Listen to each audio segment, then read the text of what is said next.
देखिए, geographical thought की इस वीडियो में हम लोग ब्रिटिश ज्योग्राफर्स को स्टडी करेंगे, जो ब्रिटिश मतलब यानी ब्रिटेन के फेमस ज्योग्राफर्स हुए, ठीक है। तो देखिए, इसमें सबसे ज़्यादा याद रखना आप कि ब्रिटेन में ना रॉयल ज्योग्राफिकल सोसाइटी है। क्या है? रॉयल ज्योग्राफिकल सोसाइटी, ठीक है। अभी रॉयल ज्योग्राफिकल सोसाइटी क्या है? मतलब एक तरीके से ग्रुप ऑफ ज्योग्राफर्स, या मान लीजिए उनका एक तरीके से सोसाइटी है जो कि रिसर्च के मामले में, ठीक है, काफ़ी आगे रही है, ठीक है।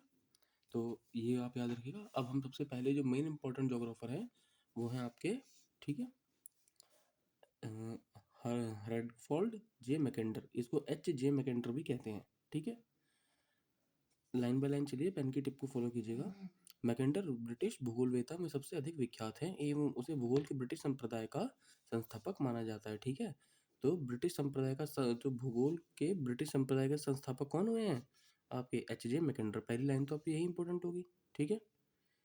दूसरा ये, उसने रेडजल के शब्द एंथ्रोपोजोग्राफी का प्रयोग करते हुए दृढ़पूर्वक से बात कही कि कुछ अर्थों में मानव भूगोलवेता एंथ्रोपोजोग्राफर ही पूर्ण भूगोलवेता हैं, ठीक है। तो आपसे पूछ लेंगे ये वाला स्टेटमेंट किसका है कि मानव भूगोलवेता ही पूर्ण भूगोलवेता है। ये स्टेटमेंट किसका है?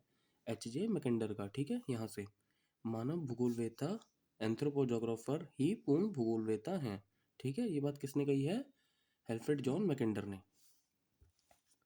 मैकेंडर ने ऐतिहासिक भूगोल का गंभीर अध्ययन किया एवं ब्रिटेन तथा ब्रिटिश सागर, ब्रिटेन एंड ब्रिटिश सीज नामक पुस्तक लिखी। तो ये एक बुक इनकी आपको याद रखनी है जो इंपॉर्टेंट है, ब्रिटेन एंड ब्रिटिश सीज, ठीक है।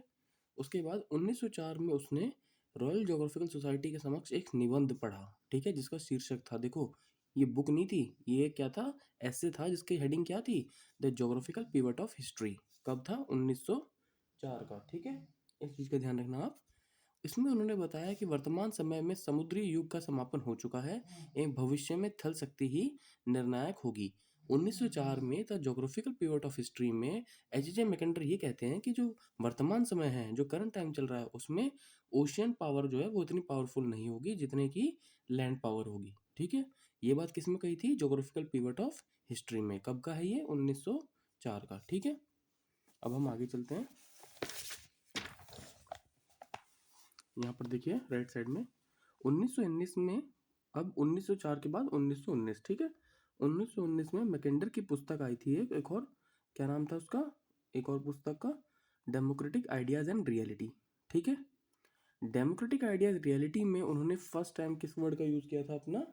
ठीक है, हर्टलैंड का। ये बात याद रखना कि कोई आपसे पूछे हर्टलैंड वर्ड जो है कौन सी बुक में दिया था? डेमोक्रेटिक आइडियाज एंड रियलिटी में, ठीक है। तो अब इसमें क्या है, ये आपको पूरा मैं आपको बताता हूँ आराम से। इसके बेस पर ना मैंने कुछ नोट तैयार किए हैं, तो मैं उससे आपको थोड़ा एक बार बताता हूँ और अच्छे से समझ आएगा आपके। ये देखिए सामने लिखा है आपके, लिखा है ब्रिटिशर एच जे मैकेंडर। तो 1904 का जोग्राफिकल पीरियड ऑफ हिस्ट्री हो गया, ठीक है, जिसमें उन्होंने क्या बताया कि भविष्य में थल शक्ति निर्णायक होगी, जो लैंड पार्ट वाली शक्ति है, ठीक है, ना कि ओशन पावर। क्लियर? एक इनकी बुक है the physical basis of political geography, ठीक है। 1919 में, 1904 के बाद, पेन की टिप को फॉलो कीजिए, 1904 के बाद 1919 में इनकी एक book I democratic ideas and reality, ठीक है। क्या था इसमें? हर्टलैंड वर्ड यूज किया गया था फर्स्ट टाइम, ठीक है। 1943 में the round of the world and winning of the peace, इनकी ये बुक आई एक। 1919 के बाद 1943 में क्या आई? The round of the world and winning of the peace. इसके बाद इनकी एक और बुक है ब्रिटेन एंड ब्रिटिश सीज, ठीक है। ये सारी मैंने अभी आपको जो संजय सिंह वाली बुक है उसमें बताया है। अब देखिए इधर आइए आप। अब लिखा है the geographical pivot of history, 1904 का है, आप जानते हैं ये बुक, ठीक है। तो इन्होंने एक मानचित्र बनाया था शक्ति के प्राकृतिक आधार नामक मानचित्र, यानी इनका एक मैप था, ठीक है। उसका क्या है था? हेडिंग शक्ति के प्राकृतिक आधार। ये किसका है? एच जे मैकेंडर का है, ये भी आपको याद रखना है, ठीक है। और इन्होंने जो वर्ल्ड आइलैंड की संज्ञा दी थी, कहने का मतलब है वर्ल्ड आइलैंड मीन्स ये नहीं कि वर्ल्ड में कोई आइलैंड है, वर्ल्ड आइलैंड का मतलब है कि कंप्लीटली वर्ल्ड के जो मेजर पार्ट्स हैं। तो एच जे मैकेंडर ने जो मेजर पार्ट थे उसमें क्या लिया था? यूरोप, एशिया और अफ्रीका। यूरोप, हाँ, यूरोप, एशिया और अफ्रीका, ठीक है। ये आपका कंबाइंड वर्ल्ड आइलैंड की संज्ञा इनको दी थी। अब पिवट एरिया क्या था? पिवट एरिया की देखिए डीलिमिटेशन करना है आपको। पिवट एरिया का डीलिमिटेशन मीन्स क्या होता है? सीमांकन करना है। तो पिवट एरिया में कौन कौन सा पार्ट आ रहा था? इसको याद रखना कैसे? देखिए ये यहाँ पर ये जोग्राफिकल पिवट ऑफ हिस्ट्री 1904 का है। इसमें इन्होंने ये टर्म यूज़ किया पिवट एरिया, है ना। 1904 के जोग्राफिकल पिवट ऑफ हिस्ट्री में उन्होंने ये वाला term pivot area word use किया। अब ये जो पिवट एरिया होता है होता क्या है, वेस्ट में वोल्गा रिवर। अब आपको क्या करना है, एटलस उठाना है। वोल्गा रिवर कहाँ बहती है, यूरोप में बहती है। तो वोल्गा रिवर के वेस्ट से लेकर के साइबेरिया के ईस्ट तक, साइबेरिया कहाँ है, रशिया में है, साइबेरिया के ईस्ट तक, ठीक है। और दक्षिण में हिमालय पर्वत से लेकर के उत्तर में आर्कटिक महासागर तक, ठीक है। मैं दोबारा बता रहा हूँ, पश्चिम में वोल्गा रिवर, पहले वोल्गा रिवर ढूंढो कहाँ है, ठीक है, यूरोप के मैप में। उसके पश्चिम से शुरू हो जाओ, पूरा पश्चिम वाला नहीं, सिर्फ वोल्गा रिवर के पश्चिम से, ठीक है। वहाँ से आप शुरू करना है वोल्गा रिवर के पश्चिम से, और कहाँ तक जाना है, साइबेरिया के ईस्ट तक। साइबेरिया है आपका रशिया में, उसके ईस्टर्न पार्ट तक जाना है। और हिमालय जो पर्वत है आपका साउथ में, किसके साउथ में, इस वाले जो ऊपर वाली लाइन लिखी है, western Volga to Siberian east, ठीक है। इसके साउथ में पड़ता है हिमालय पर्वत आपका। ऐसे कंफ्यूज मत होना, हिमालय तो वैसे इंडिया के नॉर्थ में है, लेकिन इस वाली लाइन के, जिसको देखो मैं अंडरलाइन कर रहा हूँ, ये इस वाले पोर्शन को जब आप मैप में ढूंढ लोगे तो उसके साउथ में पड़ेगा हिमालय आपका, ठीक है, से लेकर के उत्तर में आर्कटिक महासागर तक। तो ये वाला जो बीच वाला पार्ट है, ये पार्ट को क्या कहते हैं, पिवट एरिया। तो उसको याद रखना कि पिवट एरिया कहाँ से कहाँ तक फैला हुआ है, ये इसकी एक्सटेंट बता दी मैंने आपको, ठीक है। पिवट एरिया या हर्टलैंड एक आंतरिक अथवा उपांतीय है, ठीक है। पिवट एरिया या हर्टलैंड एक आंतरिक अथवा उपांतीय इनर मार्जिनल क्रिसेंट से घिरा है। इनर मार्जिनल क्या क्रिसेंट क्या होता है कि आप जानते हो जो अर्धचंद्राकार होता है, देखिए अर्धचंद्राकार हम किसे कहेंगे, ये आपके सामने एक वाइट पेपर है, तो ये वाली देखिए जो कंडीशन होती है ना, आर्क जिसे कहते हैं, आर्क कहते हैं ना, इस तरह मीन्स एक हल्की सी निशान बन जाना ये, ठीक है। तो ये जो आपका इस तरीके से बनता है आर्क, ठीक है, इसको कहा जा रहा है क्रिसेंट। जो उपांतीय वर्ड है वो उसके लिए बना है। तो पिवट एरिया हर्टलैंड क्या है, एक आंतरिक, पिवट एरिया हर्टलैंड एक आंतरिक अथवा उपांतीय इनर मार्जिनल क्रिसेंट से घिरा है, जिसमें अब पिवट एरिया में क्या क्या आ रहा है, तो इनर मार्जिनल क्रिसेंट आपको मैं बता रहा था, ठीक है। तो जो पिवट एरिया हर्टलैंड क्या है, एक तरीके का जो पिवट एरिया या हर्टलैंड है वो एक तरीका क्या है, आंतरिक इनर, आंतरिक inner marginal crescent region. Marginal क्यों कहा गया है इसको, कि मेन पिवट के जो आउटसाइड वाला पार्ट है, ठीक है, से घिरा है, जिसमें अब पिवट एरिया कहाँ से कहाँ तक फैला है वो तो ठीक है, देख लिया आपने।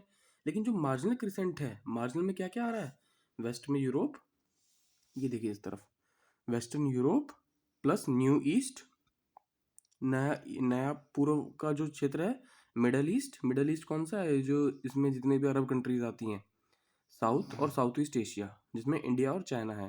तो कोई आपसे पूछे, ठीक है, तो जो पिवट और एरिया हर्टलैंड का जो इनर या मार्जिनल क्रिसेंट वाला एरिया है, उसमें इंडिया और चाइना आते हैं, ठीक है। इस चीज़ का आप ख्याल रखना, ठीक है। लेकिन ब्रिटेन और जापान इससे बाहर रखे गए हैं, किससे, पिवट एरिया के, एक मिनट, पिवट एरिया हर्टलैंड का जो इनर मार्जिनल क्रिसेंट वाला पार्ट है उससे ब्रिटेन और जापान को बाहर रखा गया है, ठीक है। ये चीज़ आपको याद रखनी है, ठीक है। ब्रिटेन और जापान पिवट एरिया हर्टलैंड का जो मार्जिनल क्रिसेंट वाला पार्ट है उससे बाहर है। मार्जिनल क्रिसेंट वाले पार्ट में क्या क्या आ रहे हैं, ये लिखा है मैंने, western Europe, new east, middle east, south and south east Asia plus India and China, ठीक है। ये वाली बात इसमें थी। आउटर क्रिसेंट में क्या होता है, आउटर क्रिसेंट में है जो बाहर वाला पार्ट है। इनर क्रिसेंट की तो बात आपने कर ली। इनर क्रिसेंट से पहले क्या आता है, पिवट एरिया, पिवट एरिया के बाद आता है आपका इनर क्रिसेंट, इनर क्रिसेंट के बाद आता है आपका आउटर क्रिसेंट। आउटर क्रिसेंट क्या होता है, जिसमें north and south America, Australia, Africa के साउथ रीजन, मतलब बहुत ज़्यादा बाहर वाला पार्ट। कहाँ हम यूरोप के एक छोटे से पार्ट की बात कर रहे थे, पिवट एरिया की। उसके बाद फिर इनर क्रिसेंट आया, उसके बाद फिर आउटर क्रिसेंट आया। तो आउटर क्रिसेंट में क्या क्या है, north and south America, Australia और Africa, clear. Concept of heartland, concept of heartland जो है, ठीक है, वो क्या क्या इंक्लूड करता है, हर्टलैंड का जो कंसेप्ट है वो क्या क्या इंक्लूड करता है, बाल्टिक सागर, निचला व मध्य डेन्यूब वैली, काला सागर, Asia Minor, Armenia, Persia, Mongolia और तिब्बत। तो जो कंसेप्ट था 1919 का हार्टलैंड का, उसमें क्या क्या इंक्लूड किया था मैकेंडर ने? बाल्टिक सागर को, lower and middle Danube valley को, काला सागर को, एशिया माइनर को, अर्मेनिया को, पर्शिया, मंगोलिया और तिब्बत। ठीक है। जो पूर्वी यूरोप पे शासन करता है वह हृदय स्थल पर अधिकार करेगा। अब हृदय स्थल किसे कहा गया है? इसे, ये जितने भी मैंने अंदर लिखे हैं ब्रैकेट के अंदर, यानी जो पूर्वी यूरोप पे शासन करता है वो हृदय स्थल पर शासन करेगा। और जो हृदय स्थल पर शासन करेगा, इस वाले हृदय स्थल पर शासन करेगा, वह शासन करेगा, वह विश्वद्वीप को नियंत्रित करेगा। और जो विश्वद्वीप को नियंत्रित करेगा वह विश्व पर नियंत्रित करेगा। यानी कहने का मतलब क्या है? इस हार्टलैंड पर जिसने अधिकार कर लिया उसने विश्व अधिकार कर लिया। ठीक है। लेकिन हार्टलैंड की स्टार्टिंग कहाँ से है? पूर्वी यूरोप से, इसलिए कहा जा रहा है। ठीक है। क्यों कहा जा रहा है? ये देखिए यहाँ पर लिखा है ना पूर्वी यूरोप, मैंने यहाँ पर पूर्वी यूरोप देख रहे हैं ना आप? पूर्वी यूरोप इसलिए कहा जा रहा है कि जो पूर्वी यूरोप पर शासन कर लेगा, ठीक है, पिवट एरिया या हार्टलैंड का जो इनर मार्जिनल क्रिसेंट का पार्ट है जिसमें पूर्वी यूरोप आ रहा है, जो उस पर शासन करेगा वो हार्टलैंड पे शासन करेगा। और जो हार्टलैंड पे शासन करेगा वो विश्वद्वीप पर राज करेगा। यही वाली बात कहते थे। ठीक है। आपको याद रखना है पिवट ऑफ हिस्ट्री कब आया, pivot geographical pivot of history कब आया, कंसेप्ट ऑफ हार्टलैंड कब आया। ठीक है। ये मेन सबसे ज्यादा बात थी आपकी। करेक्शन हार्टलैंड में करेक्शन भी हुआ था बाद में। The round of the world and winning of the peace, ये बुक भी किसकी है? हेल्फ्रेड जॉन मैकेंडर की। तो करेक्शन क्या किया था इन्होंने? मिडलैंड बेसिन वर्ड यूज किया था। ठीक है। हार्टलैंड तो था ही था, लेकिन इसमें मिडलैंड बेसिन वर्ड यूज किया। और मिडलैंड बेसिन में क्या वर्ड इन्होंने ऐड किया था? नॉर्थ अटलांटिक सी, उत्तरी अटलांटिक महासागर, सिर्फ अटलांटिक का उत्तरी पार्ट। और पूर्वी यूएसए, पूर्वी यूएसए कौन सा है? देखना आप, जहाँ पेंसिल्वेनिया वगैरह, ठीक है, न्यूयॉर्क वगैरह ये सब आते हैं, पूर्वी यूएसए। ठीक है। और पश्चिमी यूरोप। तो मिडलैंड बेसिन में कौन कौन से हैं? उत्तरी अटलांटिक महासागर, पूर्वी यूएसए और पश्चिमी यूरोप। ठीक है। किसमें दिया था ये midland basin? The round of the world winning of the peace में। और ये क्या है? करेक्शन किया गया था हार्टलैंड में एक तरीके से।